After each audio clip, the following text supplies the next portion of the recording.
Yo, bienvenue au Recette Paumée. Ce soir, on fait un confit de canneberge. D'abord, on va venir se chopper deux petits oignons à peu près.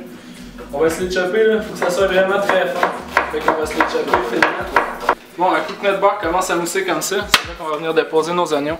Ça veut dire que la poêle est chaude comme ça. On les dépose comme ça, on va les situer. Un coup qu'ils vont avoir devenu translucide, on va rajouter des canneberges congelées. Pour cette recette-là, on va utiliser des canneberges congelées. Les canneberges congelées, ce qui est le fun, c'est que quand ils vont cuire dans la poêle, ils vont lâcher leur jus, ça va donner vraiment beaucoup de goût au confit. Si jamais vous n'en trouvez pas dans votre épicerie, vous pouvez aller chercher des canneberges séchées. Ça va faire sensiblement le même principe. Un coup que nos oignons ont commencé à ramollir, on veut pas qu'ils soient totalement cuits non plus. Ils sont quand même un petit peu translucides puis un petit peu mous. On va venir acheter nos canneberges congelées. Dans le fond, on va venir dropper 2 tasses de canneberges dans notre confit, comme ça. Un petit peu plus que 2 tasses. On va les faire cuire avec les oignons.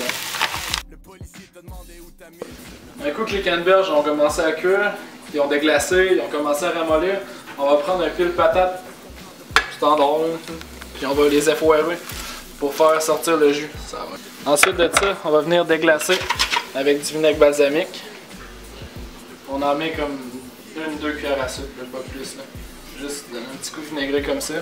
Bon, un coup que le vinaigre a commencé à réduire, on va venir mettre 2 tasses de sucre à l'intérieur. Comme ça. Et puis, on va brasser. On va brasser pour incorporer le sucre partout. Puis là, il faut vraiment le surveiller parce que le sucre, il va faire comme un caramel dans le fond. Puis ça brûle rapidement et puis ça colle rapidement aussi. On va le brasser, puis on surveille. Donc, un coup que le sucre a commencé à faire son premier bouillon comme ça, on le brasse un peu et puis on va le retirer du feu. Il faut que ça refroidisse. Ensuite de ça, pour nous, on va l'utiliser froid, fait qu'on va le mettre dans un récipient qui va au frigo, qui se ferme. On va le mettre dans un récipient, on va l'envoyer au frigo, puis on va le réutiliser pour grilled cheese. Je te comprends, t'as pas à te justifier. Ça veut dire, la vie est faite que t'es devenu ce que t'es.